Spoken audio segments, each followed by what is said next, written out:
पहले एपिसोड में आपने काफ़ी कुछ पापा मम्मी के बारे में सुना, तो इस दूसरे एपिसोड में मैं प्रारंभ करता हूँ कुछ और बातों को पूछते हुए, और मेरा विश्वास है आप सभी आशीष पाएंगे।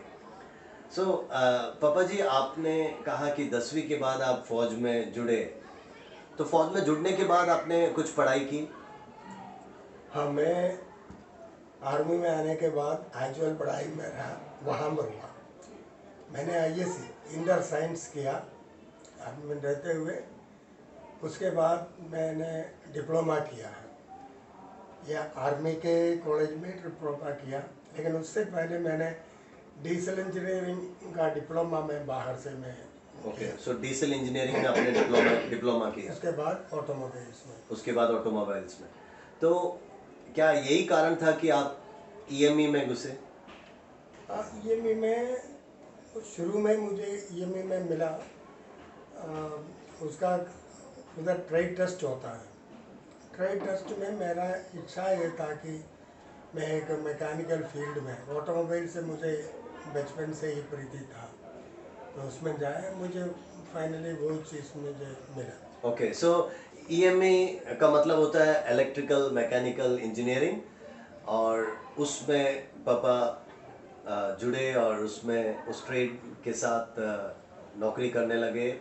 और जैसे मैंने पहले भी बताया, वो टैंक के स्पेशलिस्ट थे।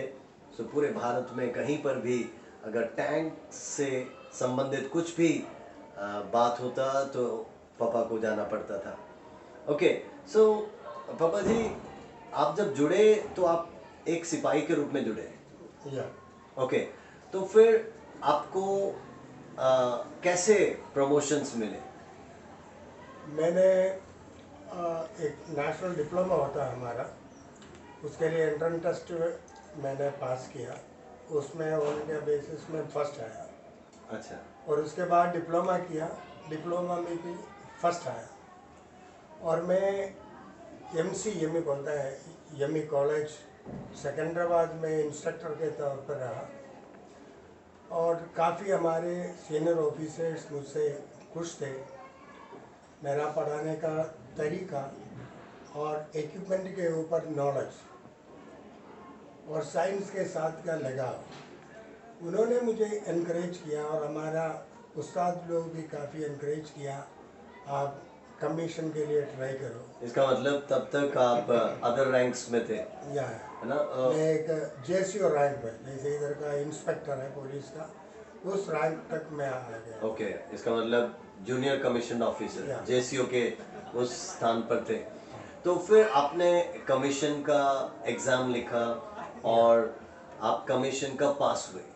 मैं 85 में मुझे कमीशन मिला। ओके, सो 1985 में आपको कमीशन मिला, और आपको फिर ऑफिसर्स में पहला रैंक क्या मिला? उस समय लेफ्टिनेंट मिला है, क्योंकि जेसीओ से जिसको भी कमीशन मिलता है उनको एक रैंक अप कर देता है। ओके, सो आप लेफ्टिनेंट बने, लेफ्टिनेंट, और लेफ्टिनेंट के बाद कौन सा रैंक होता है?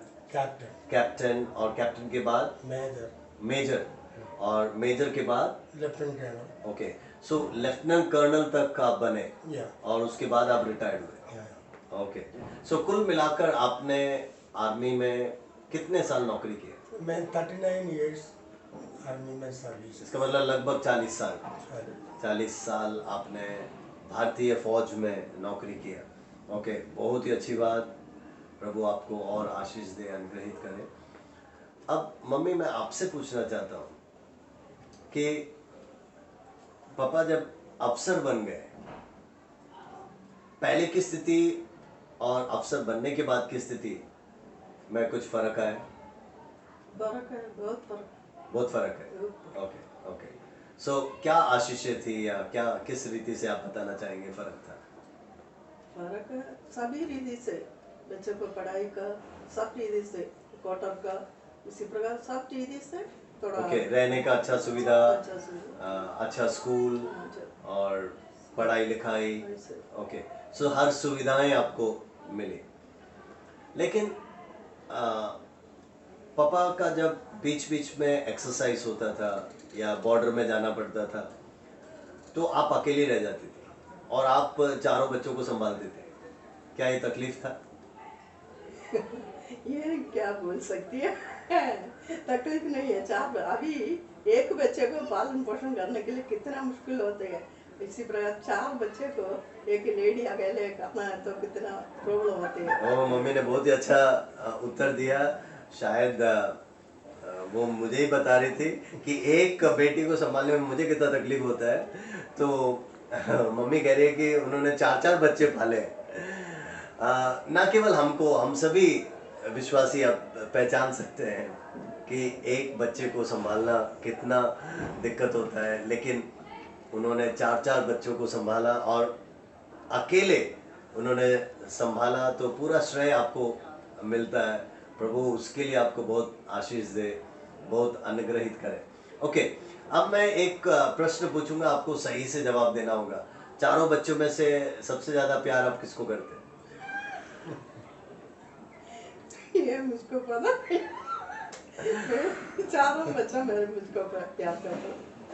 चारों बच्चे आपको प्यार करते हैं, लेकिन आप चारों में से किसको ज्यादा? क्योंकि 3 बेटे हैं और 1 बेटी है। बेटी के साथ पापा को ज्यादा प्यार। ओके, आप पापा के बारे में बोल रहे हैं इसका मतलब पापा बेटी से प्यार करते हैं। ओके, तो आप किससे प्यार करते हैं? नहीं, मेरे नाम बोलने की जरूरत नहीं सबको पता हुआ। ओके ओके ओके, पापा जी आपसे भी यही प्रश्न पूछना चाहता हूँ। 4 बच्चे हैं, चारों में से आप सबसे ज्यादा पसंद किसको करते हैं? देखो, चारों का क्वालिटी अलग थे, और मेरे से पूछा जाए, मैं तो चारों को एक बराबर मैंने प्रेम किया, लेकिन बहुत शुरू से ही छोटे बच्चों में देखा जाए, लड़कियों से मेरा एक प्रीति तो रहा, एक लगाव था। लगाव था। और दूसरा, जैसे सभी लोग कहते हैं, लेडीज बलहीन पात्र है, लेकिन मैं तो ये नहीं मानने के लिए मैं तैयार नहीं हूँ, मैं नहीं मानता वो बलहीन नहीं है। हाँ, मेरा बेटी जो है 12 साल तक बलहीन थे। ओके, सो उसमें मैं आपको जानना चाहता हूँ। देखिए, मेरे बड़े भाई का नाम पास्टर शिबू है, मेरा नाम सैम है, छोटे भाई का नाम शिजू है। अब बहन का नाम ब्लेसी क्यों हो गया? उसका भी ऐसे होना चाहिए था, तो इसके पीछे का भी राज बताइए। ये फादर का, पापा का फादर का नहीं, एक और बेटी हुई आपको, उसका नाम शीजा था, सही है? तो वो बेटी का देहांत कितने उम्र में हुआ? 1 साल के बाद। अच्छा, बचपन में ही वो मर अच्छा, गया। ओके, तो ऐसे में उसका नाम एस से था, शीजा, है ना? और उसके बाद काफी इंतजार करने के बाद एक बेटी हुई, है ना? और उसका नाम आपने ब्लेसी रखा। ब्लेसी हमने रखा नहीं है, मेरा पिताजी ने, का ओके, इच्छा। मेरा इसका पिताजी का मतलब इच्छा था। ओके, आपके पिताजी ने कहा कि वो ब्लेसी रखा। ब्लेसी नाम से, ब्लड से उन्होंने उनका समझ से ब्लेसी रख दिया। इसका मतलब वो हमने अनुग्रहित बेटी है। ओके, आशीषित बेटी है। Okay, praise God, hallelujah. अब हम जानते हैं कि पढ़ाई लिखाई में सबसे तेज पहला बेटा था, पहले बेटा था, है ना? पास्टर शिबू थे। पास्टर शिबू। ओके, सो पढ़ाई लिखाई में वो आगे थे, इसलिए उनसे ज्यादा लगाव, ऐसा कुछ? ऐसे कुछ नहीं, कुछ भी नहीं। ओके ओके, मैं सबसे मूर्ख था इसलिए मैं बोल रहा हूँ ओके, ठीक है। हम तो ऐसे सोचा भी नहीं है, कभी सोचा नहीं। सोचा प्रेज नहीं, आप गॉड, मूर्ख। प्रभु की महिमा हो। अब चारों बच्चों में से सबसे ज्यादा तंग आपको किसने किया? मम्मी आपको, फिर पापा से पूछूंगा मेरा तंग है यही है, तीसरा बेटा के साथ ही, इसी कारण से, और कुछ नहीं है। उनका खेलने कूदने में थोड़ा मना किया, और क्रिकेट में ज़्यादा पसंद था। मेरा इच्छा वो नहीं था, मेरे बच्चा प्रभु के लिए जीना यही था, इसी कारण से मैं छोड़ा नहीं, इसी कारण से थोड़ा तंग। अच्छा, छोटे बेटे को खेलना था और आप छोड़ते नहीं थे, तो उसको बहुत गुस्सा आता था। ओके, तो पापा जी, चारों बच्चों में से सबसे ज्यादा तंग आपको किसने किया? कोई तंग मुझे कोई किसी ने नहीं किया। ओके, किसी ने तंग नहीं। ठीक है। अब देखो, अब मैं रियल क्वेश्चंस पे आ रहा हूँ, ठीक है? ठीक है पापा जी, आप फौज में थे, चारों बच्चे आपसे डरते थे, ठीक है? पहले आप थोड़ा गुस्सा करते थे, अभी बिल्कुल मुलायम हो गए, है ना? तो ऐसे में तब और अब के फर्क में आपको क्या लगता है? उस समय और अभी में बहुत रात दिन का फर्क है, उसमें कोई शक नहीं। ये एक नेचुरल भी है, जैसे वचन पढ़ना शुरू करता है, वचन के ऊपर अमल करना शुरू करता है, पवित्र आत्मा इंसान को अपने वश में कर देता है, तो ऑटोमेटिकली एक चेंज आएगा, चाहे आप उसको कुछ भी नाम दें। Okay, praise God, hallelujah. इसका मतलब वचन के द्वारा, प्रभु के साथ के और संगति के द्वारा परमेश्वर ने ना पहले के स्वभाव को, क्योंकि फौज का जो स्वभाव होता है वो बहुत ही कट्टर होता है, और हमको ऐसा लगता है कि ये मनुष्य बहुत ही कठोर है, लेकिन परमेश्वर ने बिल्कुल उसको बदल दिया। और अब जब आप आर्मी से निकले, आर्मी में भी आप सेवा करते थे, पासवानों को सहायता करते थे, कई जगह पे कलीसियाएं आपने प्रारंभ किया, तो फौज से निकलने के बाद आपका क्या आग्रह था? कहीं और काम करना या? मेरा पोजीशन, मैं निकलते आर्मी से निकलते समय ऐसे एक जगह में था, बहुत खास जगह, जो कि हेडक्वार्टर टेक्निकल ग्रुप दिल्ली, वहाँ पर मुझे काफ़ी जॉब ऑफर आए, लेकिन मैंने काफ़ी प्रार्थना किया और प्रभु ने बताया है कि अभी तुमको ये काम करने का ज़रूरत नहीं है, और मेरा सेवा कर, मेरा वचन आप हाथ में ले। उसके मुताबिक मैंने चॉइस किया है प्रभु का वचन के साथ आगे बढ़ना, इसलिए मैंने MDU किया। वो मेरे लिए बहुत फलवंत रहा। पहले बाइबल कैसे पढ़ना है ये हमको पता नहीं था, और उसको ग्रहण कैसे करना है ये पता नहीं था। MDU का पढ़ाई के साथ ही साथ एक ढंग से पढ़ना और उसका अर्थ समझना, ये एक डिफरेंस मेरे जीवन में बहुत लेकर के आया। आमेन। सो इसका मतलब पापा, इसका आप रिटायर होने के बाद आपने ठान लिया कि मैं फुल टाइम प्रभु की सेवा करूंगा, और तब तक भी आप अच्छी तरह वचन जानते थे, बाइबल काफ़ी बार पढ़ चुके हैं, फिर भी आपने कहा कि मैं रिटायरमेंट के बाद, उन्होंने MD पूरा किया। ये सचमुच में, है ना, काबिले तारीफ है की बात है कि कोई रिटायरमेंट के बाद इतना बड़ा एक डिग्री MD उन्होंने पढ़कर समाप्त किया। प्रभु आपको सहायता करे और अनुग्रहित करे। मम्मी जी, मुझे मालूम है कि आप बार बार बाइबल पढ़ते थे, है ना? तो सबसे जल्दी आपने बाइबल कितने दिनों में पूरा किया? मुझको ठीक से याद नहीं, कम समय में मैं पढ़ लिया। इसी कारण से मेरे को एक पास्टर ने एक गिफ्ट भी दिया। ये पास्टर जानने के बाद एक बाइबल गिफ्ट भी दिया। ओके, लगभग 2.5 महीने के अंदर ऐसे पूरा बाइबल को उन्होंने 2.5 महीने में पढ़कर समाप्त किया। तो उस समय कलीसिया में वो प्रथम स्थान पे आई, और उस कलीसिया के पास्टर ने उनको एक बाइबल तोहफे में दिया। तो वैसे ही मैं आपसे पूछना चाहता हूँ पापा जी, आपने सबसे कम समय में बाइबल कितने दिनों में पढ़ा है? मैंने टोटल देखा जाए तो 46 डेज का एक पीरियड में मैंने कदम किया।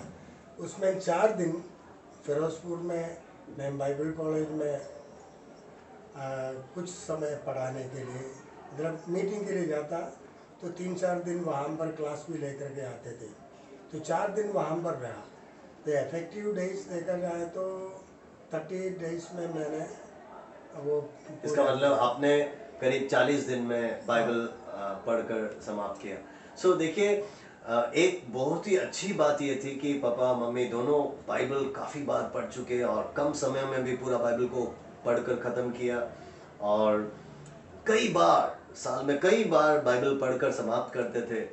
और इसके बावजूद पापा जी रिटायरमेंट के बाद उन्होंने एमडिव का पढ़ाई किया, और उसके बाद पास्टर शुभू के साथ कलीसिया में मदद की। और मैं एफजीसी के साथ एसोसिएट डायरेक्टर के रूप में मैं काम करता हूँ। Okay, full gospel church of God FGC जो दिल्ली में केंद्रित है, उसके एसोसिएट डायरेक्टर के रूप में भी उन्होंने काफ़ी साल सेवा किया। सो सेवा के द्वारा आपका सबसे बड़ा खुशी क्या है?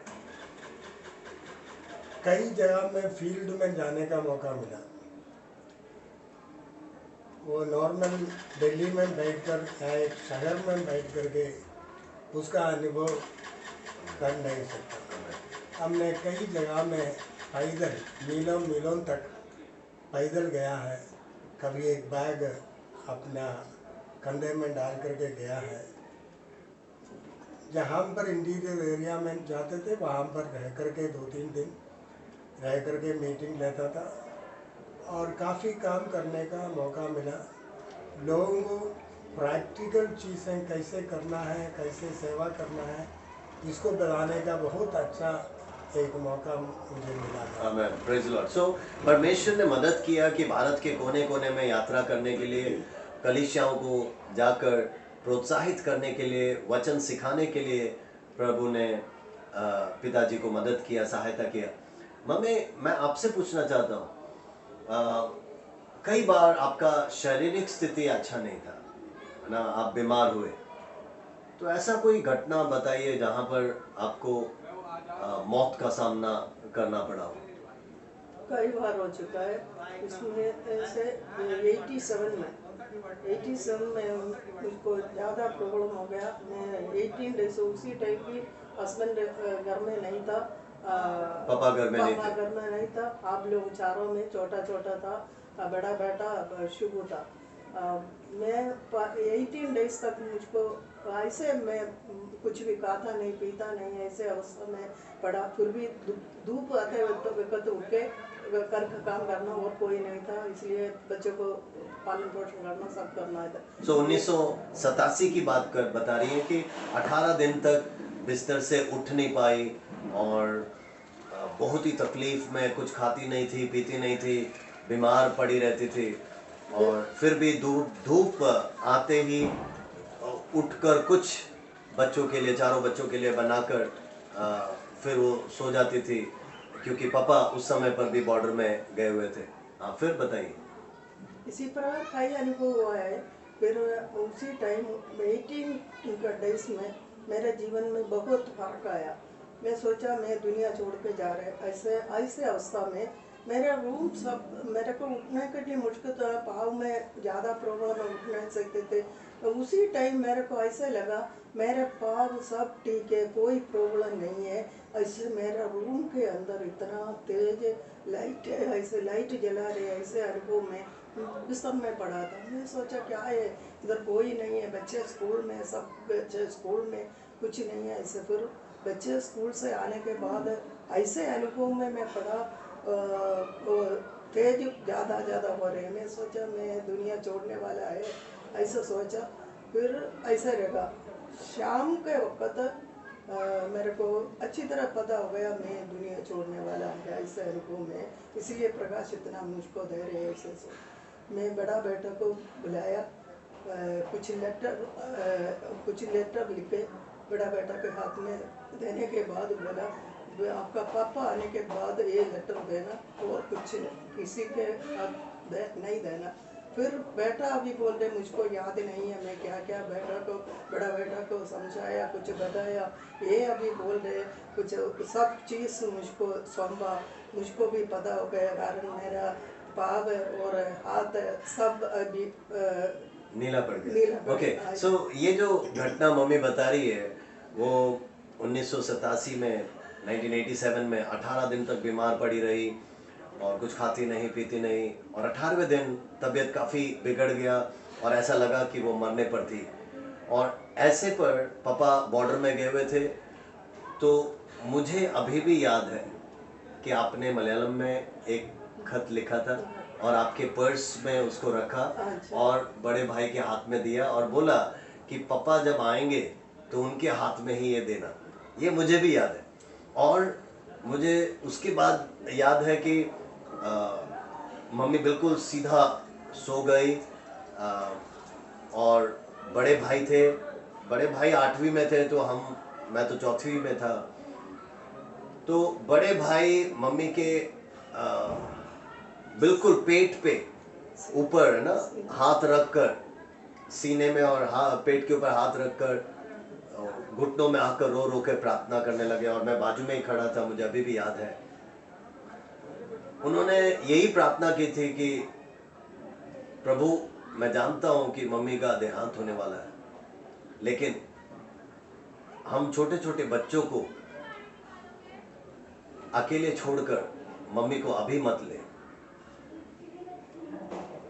और वो रोने का और वो दुख का समय मुझे अभी भी याद आता है। और जब प्रार्थना पूरा हुआ, बड़े भाई ने हम तीनों को सुला दिया, हम सो गए। और फिर आखिर में मम्मी ने बस एक शब्द बड़े भाई से बोला कि आप भी सो जाओ, और फिर सभी सो गए। और अगले दिन अति भोर को प्रभु ने उनको पूरी तरह चंगा किया और वो फिर से जी उठी। सही है। सही। सो ऐसे समय पर मुझे याद है एम्बुलेंस आके बाहर खड़ा रहता था। उसी टाइम में था। हाँ, ऐसा कई बार हुआ है ना। तो मिलिट्री का एम्बुलेंस कई बार घर में आके खड़ा रहता था। क्यों? क्योंकि मम्मी का तबीयत इतना खराब होता था कि कभी भी इमरजेंसी आए तो वो लेके जाते थे, क्योंकि पापा बॉर्डर में थे। तो देखिए, परमेश्वर ने कितनी बार ऐसे अद्भुत काम किया, बचाया, है ना। और ये ठीक से पता नहीं, याद नहीं है, प्रभु ने उतना अद्भुत काम किया। सो अभी भी ऐसे अभी भी प्रभु चमत्कार के साथ चमत्कार जिला रहा है, ताकत दे रहा है, बल रहा है। अभी आपका उम्र कितना हो गया? अभी मेरा 71 चल रहा है। 71, 71 साल की हो गई है। ओके। सो आपको अब अच्छा लग रहा है कि प्रभु ने अभी तक संभाला, चलाया, अगुवाई मैं की? डेली प्रभु को धन्यवाद देती हूँ। डेली एक एक दिन प्रभु को धन्यवाद देती हूँ। मैं सोचा भी नहीं था, मैं पहले बोला था सबसे छोटा उम्र में जाने वाला था। कई बार ऐसा हुआ, फिर भी अभी तक प्रभु ने जिंदा रखा है। इसका मतलब उनका कहना है कि उन्होंने सोचा कि बहुत ही कम उम्र में इस दुनिया से चल बसेगी। हर बार बीमार हुई, लेकिन परमेश्वर ने हर बार चंगाई दिया, चमत्कार किया। ओके। सो उनका कहना है कि मैं हर रोज धन्यवाद करते हुए उठती हूँ, क्योंकि आज भी प्रभु ने संभाला, अभी तक संभाल के रखा और चलाया। ओके। सो पापा, मैं आपसे पूछना चाहता हूँ कि प्रभु ने आपको 4 बच्चे दिए और एक एक करके चारों बच्चे सेवकाई में आ गए। ऐसे में आपको दुख हुआ? नहीं। सबसे पहले प्रभु मुझे ये दर्शन दिया था आपके बारे में। प्रभु के लिए ये अच्छा एक असट होगा, ये प्रभु में आए। इन शिवू के बारे में मेरा इच्छा था अच्छा ग्रास्पिंग पावर, दूसरों को वचन सिखाने का एक सामर्थ्य उसमें था। तो इसलिए मेरा इच्छा था कि वो प्रभु का सेवा करे। लेकिन प्रभु का दर्शन आपके बारे में दिया और मैं बताया, लेकिन आप दोनों बोला है कि प्रभु हमसे जब तक नहीं बोलेगा तब तक हम सेवा में नहीं जाएंगे। ओके। सो प्रभु ने फिर सबसे पहले मुझे चुना, है ना, उसके बाद बड़े भाई को, उसके बाद बेटी को, उसके बाद छोटे भाई को। तो अब जब चारों सेवा कर रहे हैं तो आपको कैसे लग रहा है? मुझे खुशी है और मैं गर्व मुझे होता है कि मेरा बच्चे चारों प्रभु का सेवा जो है कर रहा है, इसलिए मुझे कोई तकलीफ इसमें नहीं है। आमेन। खासकर रिटायरमेंट के बाद सबसे बड़ा प्रॉब्लम होता है तो बच्चों में फाइनेंशियली आश्रित रहना पड़ता है, लेकिन प्रभु उसके लिए भी रास्ता खोला। मेरा रिटायरमेंट का समय जो पेंशन मिलता था उससे हमारा घर बार नहीं चलता था। उस समय शिजू हमको कुछ समय तक मदद किया, इसलिए घर चलते थे। लेकिन बाद में प्रभु ने ऐसे पेंशन को बढ़ाया जो कि मैं खुद सोच नहीं सकता था। जबकि अभी अच्छा पेंशन मिल रहा हूँ, जितना हमको पेंशन मेरा सर्विस के मुताबिक मिलना चाहिए उतना अभी भी नहीं मिल रहा है। लेकिन मैं प्रभु का धन्यवाद करता हूँ, हमारे इस समय इतना अच्छा पेंशन हमको दे रहा है, हम उससे कुछ मदद अपना बच्चों को भी दे सकता है और प्रभु का सेवाई में जो है उसको लगा सकता है। Okay, उसमें so मुझे बड़ा खुशी है। आमेन। सो चारों बच्चे सिवकाई में हैं तो आप उसमें बहुत खुश हैं। और जैसे आपने बताया कि रिटायरमेंट के समय पूरे परिवार को, बच्चों को संभालना उतना पैसा नहीं था या पेंशन नहीं था, लेकिन चारों सेवा करने लगे, आप उसमें खुश रहे, प्रभु की महिमा करते रहे। और चारों बच्चे आपको संभाल नहीं पाए, लेकिन परमेश्वर ने आपके पेंशन को बढ़ाया और इतना बढ़ाया कि आप अपने ज़रूरतें पूरी कर सके और फिर मदद भी कर सके बच्चों को भी, और प्रभु के राज्य को मदद कर पाए। इससे बड़ा सौभाग्य क्या हो सकता है? प्रभु ने इतना बड़ा आशीष दिया। मम्मी, मैं आपसे पूछना चाहता हूँ, चारों बच्चे सेवा कर रहे हैं, क्या आप उसमें खुश हैं?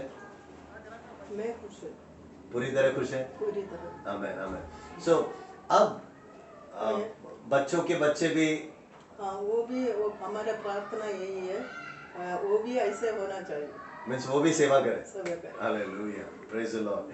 सो बच्चों के बच्चों भी परमेश्वर की सेवा करें, यही आपका आग्रह है। ओके, अब अभी या कुछ कहना चाहते हैं आप? अभी इतना बोलते वक्त तो ये बोल सकते हैं, बहुत ही प्रॉब्लम होगा। अभी रिटायरमेंट के बाद बहुत ही प्रॉब्लम था। उसी टाइम कोई भी ऐसे संबंध में सोचा है तो भी बच्चे लोग अभी सेवागाई में नहीं छोड़ेंगे, कारण हमारा घर का हालत ऐसा था। 40 साल काम किया तो भी अभी हमारे पास उतना कुछ नहीं था, कारण चारों बच्चों को अच्छा पढ़ाई दिया। हम सोचा नहीं था, उससे अच्छा पढ़ाई दिया सब। हमारे हाथ में रिटायरमेंट के टाइम कुछ भी नहीं था। फिर हमारा जरूरत कैसे प्रभु ने किया वो सोच भी नहीं सकता। समय समय पर सभी उसी टाइम तक हमको एक घर नहीं था, कुछ भी हमारे पास मेरा एक बेटी भी बड़ा हो रही थी, शादी का उम्र हो गई थी, शादी हुआ नहीं था, इसलिए थोड़ा दुख मुझको था। मैं सोचा रिटायरमेंट के टाइम थोड़ा पैसा मिला तो वो मिला, वो बेटी का शादी के लिए यूज़ करेंगे, बाकी कुछ भी नहीं चाहिए ऐसे सोचा। बेटी का शादी हो गई, सब कुछ अच्छी तरह हो गया। अभी प्रभु ने घर भी दिया। घर भी ओके, सो देखो, मम्मी का कहना ये कि 40 साल पापा ने नौकरी किया आर्मी में, लेकिन जब रिटायर्ड हुए तो उनके पास इतना पैसा नहीं था कि घर खरीदे, बेटी का शादी, इन सब के लिए पैसा नहीं था। लेकिन मम्मी का कहना है कि वो विश्वास करती रही, दोनों प्रार्थना करते रहे, प्रभु पर आश्रित रहे, और परमेश्वर ने बहुत अद्भुत काम किया। उनका कहना है कि देखो, जब वो रिटायर्ड हो रहे थे, वो नहीं मीन्स एक माता पिता होने के नाते वो नहीं चाहते कि चारों बच्चे सेवकाई में लगे, क्योंकि कौन खिलाएगा, कौन पिलाएगा। लेकिन चारों बच्चे सेवा में निकले, परमेश्वर ने उनके सारी ज़रूरतें पूरी की, और ना केवल बेटी का शादी हुआ, प्रभु ने रहने को घर दिया, प्रभु ने उनके पेंशन को बढ़ाया, जिससे कि उनकी सारी ज़रूरतें पूरी हो सकी, और बहुत ही आशीष के साथ प्रभु उनको चला रहा है, अगुवाई कर रहा है। और एक साक्षी है, अभी मेरा रिटर्न होने का टाइम है, ऐसे में प्रार्थना किया, प्रभु अभी तक हमको ये सब कुछ मिला था, मैं टाइट सब कुछ ऐसे दे दिया, अभी मैं आगे कैसे टाइट देंगे, नहीं तो और किसी को क्या दूंगा ऐसे। और समय हमारा पेंशन उसी टाइम बिल्कुल उतना ही था, पेंशन लेने के लिए भी नहीं था। ऐसे हम दो लोन लिया था उसी के लिए, कार लोन लिया इसी के लिए होता। उसी टाइम मैं ऐसे प्रार्थना किया था, मैं कैसे आगे बढ़ूं। मुझको पता नहीं, मैं अभी भी प्रभु को डेली धन्यवाद करती हूँ। उसी के बाद पहले उतना नहीं था, हमारा पेमेंट मिलता है तो 15 दिन के अंदर खत्म होता है। 15 दिन फिर कैसे जीता है मुझको पता नहीं, मुझको पता था वो ऐसे वाला घर में। अभी पेंशन के बाद में ये प्रार्थना किया, प्रभु ने इतना आश्चर्य काम किया। मैं सबसे उसी टाइम पहले देने के अधिक अधिक अधिक प्रभु को देने के लिए उस एक ऐसे वादा किया। मेरा बेटी का शादी के टाइम पैसा लेके मैं पर्स में रखा था। उसी टाइम हमारे पास एक स्पेशल ऑफरिंग आया। मैं सोचा ठीक है, मैं टाइट कारण कितना हमारे पास आता है तो टाइट देने के बाद ही हम कुछ करता है। बाकी टाइट दिया है इसलिए मैं इसी प्रकार रखेंगे। बेटी का शादी कल और 1 हफ्ते के अंदर होने वाला है, इसलिए वो पैसा है, इसमें से नहीं लेंगे। कभी ऑफरिंग आया, मैं मेरे तरफ से ऑफरिंग डाला। ऑफरिंग डालने के बाद मेरे ऐसे एक आवाज़ आया, देखना आपका बड़ा नोट आपका पर्स में है, आप वो डाला नहीं है। आप मैं उसी टाइम लेके ऐसे एक निर्णय लिया, मैं ठीक है प्रभु जी, मैं प्रभु के लिए अधिक डालेंगे। कितना टाइट ऑफरिंग डालना, टाइट डालना, मैं अधिक दे देंगे ऐसे बोला। सो देखो मम्मी का कहना ये कि पहले भी वो देती थी, दशमांश देती थी, उससे भी अधिक देती थी, लेकिन परमेश्वर ने रिटायरमेंट के बाद और सिखाया कि तू और ज़्यादा दे, है ना। परमेश्वर ने उसके लिए मदद किया, देना सिखाया और देती रही और परमेश्वर ने उनको और ब्लेस किया और आशीषित किया। और आज बहुतेरों को वो मदद कर पा रही हैं, सहायता कर पा रही हैं। तो ये कितना खुशी की बात है कि इतने इस बुजुर्ग अवस्था में भी माता पिता दोनों को किसी पर निर्भर होकर जीने की जरूरत नहीं है। ये प्रभु का आशीष है, ये प्रभु का अनुग्रह है ना। तो मैं आपसे पूछना चाहता हूँ पापा जी, आजकल के जो कलीसियाएं हैं या विश्वासी गण हैं, उनको आप क्या कहना चाहते हैं? सबसे पहले है कि जो पास्टर है, चाहे उम्र में वो छोटा हो चाहे बड़ा हो, एक घर का एल्डर या पिता के स्थान रखे और वचन जो सिखाता है वो सीखे और उसके मुताबिक काम करें। कई कलीसिया में कई पास्टर्स, मतलब अधिकतर पास्टर्स कुछ वचन सिखाते नहीं, कुछ वचन वो सिखाते नहीं डर का वजह से, क्योंकि हर कोई बोलता है पेंटेकोस्ट में जाएगा तो उधर हमेशा ऑफरिंग, हमेशा कलेक्शन, हमेशा दशवांश, इस डर से सिखाते नहीं, वो गलत है।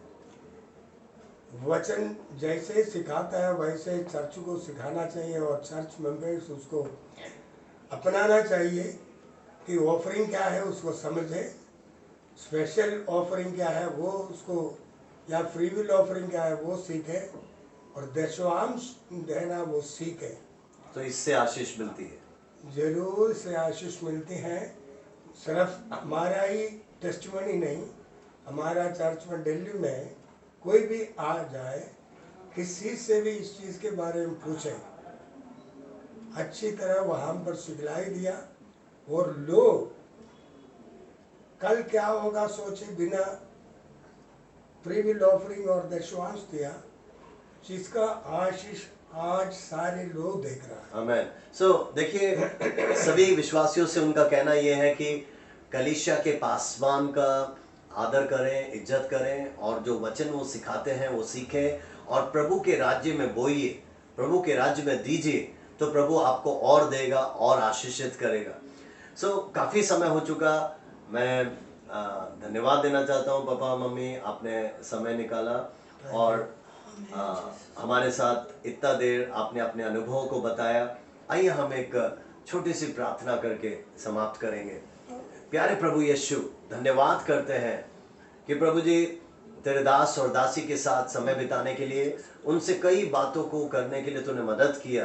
प्रभु जी उनके अनुभवों के लिए धन्यवाद। और इन अनुभवों के द्वारा प्रभु जी सभी विश्वासीगण, आज की पीढ़ी, नए विश्वासीगण सब आशीष पाने पाए।